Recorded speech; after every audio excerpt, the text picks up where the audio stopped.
and welcome to the next session, next lecture on current electricity. Last lecture में हमने देखा the derivation of Ohm's law, है ना? We have seen that the current in conductor is directly proportional to the potential difference across the conductor. आज हम देखने वाले हैं पहले उसका एक माइक्रोस्कोपिक फॉर्म, मतलब एक अलग तरह से लिखेंगे हम same Ohm's law. Let us see what we do. तो यहाँ पर microscopic form of Ohm's law. Ohm's law was I equal to V upon R and resistance was rho L by A, है ना? तो ये रेसिप्रोकल में है तो उसको मैंने उल्टा कर लिया, A upon rho L into V हो गया करंट, ठीक है? अब मैंने क्या करना है, अब मैंने उसको रीअरेंज करना है. किस तरह से? ये A जो है ये हम AI के नीचे लाएंगे और ये L जो है ये हम V के नीचे ले जाएंगे. तो क्या होगा? I upon A will be equal to 1 upon rho into V by L. वो ऐसा हो गया इक्वेशन, ठीक है? Now we define current per unit area I upon A as the current density. Current density. Current per unit cross sectional area. Cross sectional area, ठीक है? And V by L तो हमें पहले से ही पता है, it is nothing but the electric field across the conductor, ठीक है? तो फिर मेरा इक्वेशन चेंज हो जाता है and I get the equation J equal to 1 by rho into E. ये जो 1 by rho है ये 1 upon resistivity है ना? तो इसको हम एक नया नाम देते हैं, we call it conductivity. Conductivity is a reciprocal of resistivity. तो ये इक्वेशन बन जाएगा J equal to sigma E and we know that the electric field is a vector quantity, isn't it? और अगर वो वेक्टर क्वांटिटी यहाँ पर मिल रही है और ये सिग्मा स्केलर है तो डेफिनेटली लेफ्ट हैंड साइड क्या होना चाहिए? वेक्टर होना चाहिए, है ना? तो current density is a vector. Alright, and we now can define I, मैं यहाँ लिख दी हूँ, I is equal to J dot A, J dot A, है ना? जब मैं J dot A, अब A मैंने क्रॉस सेक्शनल एरिया ही बोला है. क्रॉस सेक्शनल एरिया मतलब जो करंट का पाथ रहेगा उसको परपेंडिकुलर रहेगा and therefore the dot product जब आप निकालोगे तो it is just J into A, क्योंकि cos थीटा तो 1 हो जाएगा, isn't it? So we define I as J dot A, J भी vector, area भी vector, all right? And then what will be the unit of current density? Unit of current density is ampere per meter square, है ना? क्योंकि current upon area हो जाएगा तो ampere per meter square हो जाएगा J का यूनिट. वेक्टर क्वांटिटी याद रखेगा. एक्चुअली J बहुत पावरफुल क्वांटिटी है लेकिन उसके लिए ना हमें वो कंडक्टर के अंदर जाना पड़ता है. It is on the atomic level, वो बहुत इंपॉर्टेंट है. बाहर से हमें J कुछ नहीं समझता. बाहर से हम क्या मेजर कर सकते हैं? We can only measure the current and इसीलिए हमारे for all the application point of view से करंट इंपॉर्टेंट है और थ्योरी पॉइंट ऑफ व्यू से करंट डेंसिटी इंपॉर्टेंट है, ठीक है? तो चलिए आगे चलते हैं. Sigma was 1 upon rho the conductivity of the material. अब देखिए यहाँ पर इंपॉर्टेंट पॉइंट, रो जो है मैंने पिछले बार आपको नहीं बताया था, मैं भूल गई थी एक्चुअली. रो का यूनिट बताना. Now rho was what? It was, देखिए आर की वैल्यू है रो एल बाई ए, तो रो हो जाता है R A by L. Ohm into metre square upon metre, मतलब ये रो का यूनिट क्या हो जाएगा? ओहम मीटर, है ना? तो रो का यूनिट ओहम मीटर है. सिग्मा इज 1 अपॉन रो, यानी उस तरह से हम अगर देखते हैं तो सिग्मा का यूनिट क्या हो जाने वाला है? It is going to be 1 upon ohm metre. 1 upon ohm metre. तो ये जो 1 अपॉन ओम है इसको SI सिस्टम में नया नाम दिया हुआ है and that is Siemens. All right, Siemens was a scientist. So Siemens per meter हो जाएगा क्योंकि 1 upon ohm is Siemens. So SIEMENS. Siemens per meter is the unit of conductivity in SI system. वैसे आपने 1 ओम metre लिखा तो भी चलेगा, ठीक है, लेकिन correct unit is capital S by M, ठीक है। चलो आगे चलते हैं। Now we very important quantity, again a microscopic quantity. By the way, this equation is known as the microscopic form of Ohm's law, J equal to sigma E. ये है microscopic form of Ohm's law। तो वो यहाँ खत्म हो गया। अब हम नई क्वांटिटी देखते हैं, mobility. What is mobility? Mobility is defined as the ratio of drift velocity या drift speed बोलेंगे to the electric field, drift speed upon magnitude of electric field। यहाँ हम इलेक्ट्रिक फील्ड को वेक्टर नहीं करेंगे कंसिडर, मतलब वो है वेक्टर लेकिन यहाँ हम एज अ वेक्टर उससे डिवाइड नहीं करेंगे, because we can not divide with a vector, है ना। तो हम ऐसा लिख सकते हैं क्योंकि वेलोसिटी खुद वेक्टर है, तो Vd is equal to mu E, तब ये सही रहेगा, isn't it? तो तब E भी वेक्टर है, V भी वेक्टर है, same direction, all that will be holding good. लेकिन जब हम mu equal to Vd upon E लिखते हैं तब हम उसका मॉड या फिर उसकी हम सिर्फ मैग्नीट्यूड ले रहे हैं, Vd की भी मैग्नीट्यूड ले रहे हैं और E की भी सिर्फ मैग्नीट्यूड ले रहे हैं, ठीक है। So mu equal to Vd upon E, it is defined as the drift velocity per unit field. ये भी बहुत इंपॉर्टेंट क्वांटिटी है। और अब देखते हैं म्यू का क्या रिलेशन मिलेगा हमको। Vd हमने लास्ट टाइम फाइंड किया था, this was the acceleration of the electrons multiplied by time, v equal to u plus at से हमने डिराइव किया था। So this was the equation for Vd and ये E को मैं इसके नीचे ले आऊंगी तो मुझे मिलेगी म्यू की value. So what is Vd upon E, क्या बचा है यहाँ पर, E tau upon m, and therefore mu, which is Vd by E, is equal to E tau by m. This is the formula for mobility. The name itself suggests that how agile that electron is inside, how mobile it is, fast चलेगा कि slow चलेगा, वो इसके ऊपर depend करेगा। And you can find that the mobility of electrons किसके ऊपर actually depend कर रही है? Did you notice that it depends only on the relaxation time, which depends on the temperature। मतलब mobility of electrons is a function of temperature, ठीक है। चलिए अब आगे चलते हैं with unit of mu। unit of mu कैसे find करेंगे? From here, ये है velocity, velocity का unit मीटर पर second divided by electric field का यूनिट वोल्ट पर मीटर। मैंने बताए थे इलेक्ट्रिक फील्ड के दो units, one was Newton per Coulomb from the relation QE is equal to F by Q, और दूसरा मैंने बताया था वोल्ट पर metre from the relation E is equal to minus dV by dl, dV by dr या dV by dx। तो वहां से आता है वोल्ट पर मीटर और फोर्स अपॉन चार्ज से आता है न्यूटन पर coulomb.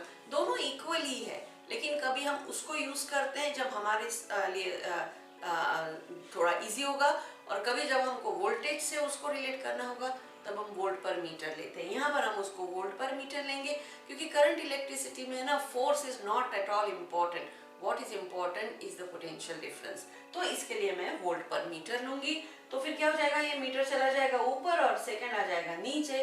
So the unit of mobility is metre square per volt second. बहुत इंपॉर्टेंट यूनिट है, 1 मार्क के लिए बहुत बार पूछा जाता है।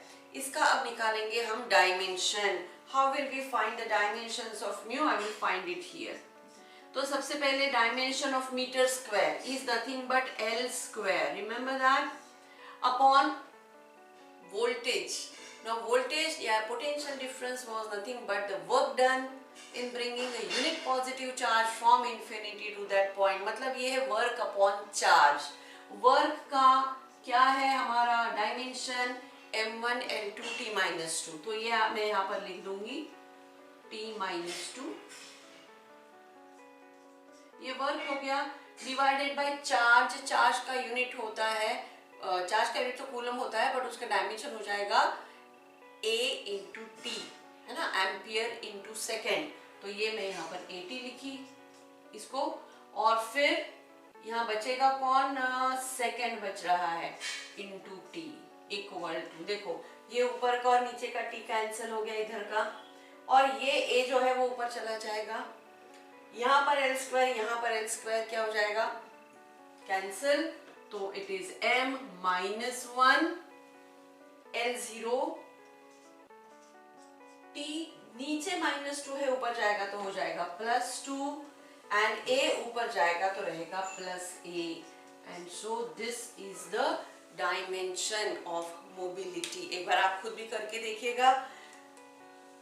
मीटर स्क्वायर का l square, voltage is work upon charge, work is m1 L2 t minus 2 upon charge है at, मल्टीप्लाइड बाय सेकंड का है t, t हो गया कैंसल, a जाएगा ऊपर और l स्क्वायर हो जाएगा कैंसल, m ऊपर जाएगा तो m raise to -1, t raise to +2, a raise to +1, और l का पावर 0 हो जाएगा। That is the dimension of mu. दोनों ही बहुत इंपॉर्टेंट 1 मार्क क्वेश्चन के लिए, जेई के लिए, नीट के लिए, सीटी के लिए, याद रखिएगा। All right, so with all that discussion about the Ohm's law, macroscopic form, microscopic form, mobility, etc., etc. Now we have some very important, interesting thing. ऐसा देखा गया है कि जो लॉ हमने डिराइव किया है ना, ओम्स लॉ, ये कंडक्टर के लिए तो ठीक है, ऑलराइट, और हमने ये भी देखा था कि कार्बन रेजिस्टर्स के लिए भी ये सही है, लेकिन it is not a universal law because everybody does not follow that. Now, who does not follow? Let us see. There are some materials and devices which don't follow it at all. Even conductors sometimes do not follow it. कब नहीं follow करते? पहला point उन्हीं के ऊपर है। तो for large current, जब करंट बहुत बड़ा हो जाता है, जैसे 10 एम्पियर, 15 एम्पियर, 50 एम्पियर, तो ये बहुत बड़ा करंट माना जाता है। जब इतना बड़ा करंट किसी कंडक्टर से जा रहा है तो उसके कारण ना उसको वो हीट अप बहुत जल्दी कर देता है, because you know heat is dependent on square of the current, I square RT is the heat generated. जब करंट बहुत बड़ा हो जाएगा तो उसका स्क्वायर तो और भी जबरदस्त बड़ा हो जाएगा, and that creates a lot of heat, और उस हीट के कारण टेम्परेचर कंडक्टर का क्या हो जाता है, टेम्परेचर बढ़ जाता है। और अगर टेम्परेचर कंडक्टर का बढ़ता है तो हमें पता है कि उसका जो रिलैक्सेशन टाइम है वो कम हो जाता है।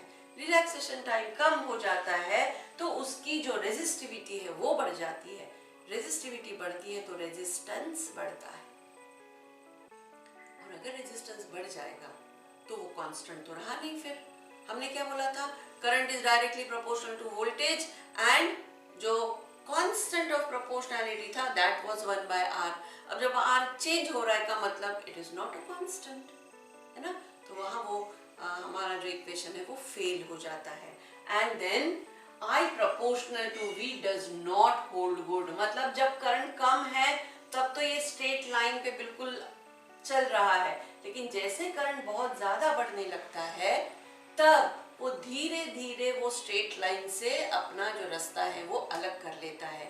अब कैसे करेगा अलग, क्योंकि रेजिस्टेंस बढ़ रहा है, करंट कम होने वाला है ना। तो देखो ये अगर हमने वोल्टेज लिया यहाँ पर कुछ भी, तो इस वोल्टेज के लिए नॉर्मली इतना बड़ा करंट चाहिए मुझे, ठीक है, लेकिन क्योंकि रेजिस्टेंस बढ़ गया है मुझे इतना बड़ा करंट नहीं मिलेगा, मुझे इतना करंट मिलेगा। अंडरस्टूड? तो यहाँ पर ये पहला उसका फेल्योर है। But because it is true only when the current is really really very high, we don't say that conductors do not obey the Ohm's law, we say that this is a limitation of Ohm's law, कि जब तक temperature constant रहेगा तब तक हमारा Ohm's law सही रहेगा, ऐसा अब हम बोलते हैं, ठीक है। So that is the first failure, that is the first limitation. Second limitation, the limitation comes for very very special kinds of devices which are made of semiconductors. Now what are semiconductors? The name itself suggests that it is conductor but half conductor. Semi का मतलब है half, partial, है ना। तो ये semiconductors क्या होते हैं इसके बारे में जानकारी हम हमारे 12th स्टैंडर्ड में ही लेंगे, लेकिन at the end of the syllabus, ये लास्ट चैप्टर है हमारा semiconductors, तब हम देखेंगे कि ये अजीबोगरीब तरीके से क्यों बिहेव करते हैं, ठीक है। लेकिन तब तक हम सिर्फ उसका जो कुछ पॉइंट्स है वो ले लेंगे। So for semiconducting devices like diodes, आपने इसका नाम सुना होगा, डायोड शायद, diode, transistor, all these are semiconducting devices, FETs, MOSFETs, बहुत सारे हैं. तो op amp is one of the further higher order device of semiconductors. All the ICs and chips which you use all the time, they are all made of semiconductors. तो बहुत बहुत important materials है और वो ही नहीं follow करते हैं Ohm's law. तो बहुत बड़ा limitation Ohm's law का है. And for semiconductor devices like diodes, they show non-linear VI relationship. ये तो बाद में non-linear होता है, ये तो पहले से ही non-linear है. So voltage current graph is like this. इसका भी ग्राफ उसी तरह से, लेकिन ये वोल्टेज करंट है, ये current voltage. This is voltage on Y axis, current on X axis. यहाँ पर current on Y axis, voltage on X axis. सारे ही सेमीकंडक्टर के जो इनको हम कैरेक्टरिस्टिक्स बोलते हैं, ऐसे जो ग्राफ्स होते हैं, हमेशा ही करंट वाई एक्सिस पे और वोल्टेज एक्स एक्सिस पे होता है. तो उसके लिए इस टाइप का ग्राफ है. ठीक है, नॉट मतलब ये तो नॉन लीनियर है, तो ओम्स लॉ तो फेल हो गया. थर्ड पॉइंट इज कि अगर सोचिए ये मेरा कंडक्टर है, मैंने इसको पॉजिटिव और इसको निगेटिव दिया, तो कुछ करंट चला, इसका कुछ मुझे रेजिस्टेंस मिला. What will happen if I turn the conductor around, और अब इसको पॉजिटिव और इसको निगेटिव में अगर देती हूँ पोटेंशियल, तो क्या होगा करंट का? कुछ भी नहीं होगा. जो पहले चल रहा था उतना ही करंट चलेगा, isn't it? क्योंकि ये कोई डायरेक्शनल नहीं है डिवाइस, कंडक्टर. लेकिन डायोड जो हम बोल रहे हैं semiconducting device, it is a directional device. मतलब ये अगर ऐसा करंट एक आता है तो उल्टा करने से करंट ढलता ही आएगा, सेम करंट बिल्कुल ही नहीं आता. बहुत अलग तरह की वो डिवाइस है. ठीक है, तो VI relationship also depends on the current direction in such semiconducting devices. तो देखिए, ये जब वोल्टेज पॉजिटिव है तो हमने ऐसे करंट दिखाया, और जब वोल्टेज वही निगेटिव हो जाएगा ना, तो थर्ड क्वाड्रेंट का देखो पूरा ही चेंज हो गया, पूरा ही चेंज हो गया. ये यहाँ से यहाँ तक ऑलमोस्ट जीरो है, फिर यहाँ से करंट चालू हो रहा. ये तो पहले से ही चालू हो रहा, पहले ऐसा है फिर ऐसा, एकदम अलग टाइप का. ठीक है, तो ये मतलब एक तो नॉन लीनियर है, और डायरेक्शन चेंज करने से, उल्टा करने से इसका करंट और भी बढ़ता आता है. तो ये दोनों केसेस में semiconductor diode does not follow Ohm's law. तो ये दो बहुत बड़े लिमिटेशंस हो गए हमारे ओम्स लॉ के. फोर्थ जो लिमिटेशन है, ये तो बहुत ही मतलब आउट ऑफ द माइंड है. क्या है देखते हैं. In some semiconducting devices, under certain conditions, the resistance is even negative. कभी सोचा है रेजिस्टेंस निगेटिव होना? मतलब हमने तो ये देखा है कि वोल्टेज बढ़ता है तो करंट बढ़ता है, चाहे ठीक है लीनियर वे में नहीं, लेकिन वो तो बढ़ेगा ही, कम तो नहीं होगा, है ना. मतलब जो यहाँ पर करंट है उससे भी कम हो जाएगा क्या? करंट तो वैसे नहीं होता, लेकिन यहाँ होता है. यहाँ पर फिर से IV कैरेक्टरिस्टिक, जैसे मैंने बताया, हम जब फाइंड करते हैं तो शुरुआत में करंट बिल्कुल जैसे डायोड का करंट है वैसे ही दिख रहा है यहाँ से यहाँ तक, लेकिन अंडर सर्टेन कंडीशन का मतलब एक पर्टिकुलर करंट की लेवल और एक पर्टिकुलर वोल्टेज की लेवल क्रॉस करने के बाद करंट कम होने लगता है, कम होने लगता है, पहले से कम होने लगता है ना. तो मतलब वोल्टेज बढ़ता है और करंट घटता है.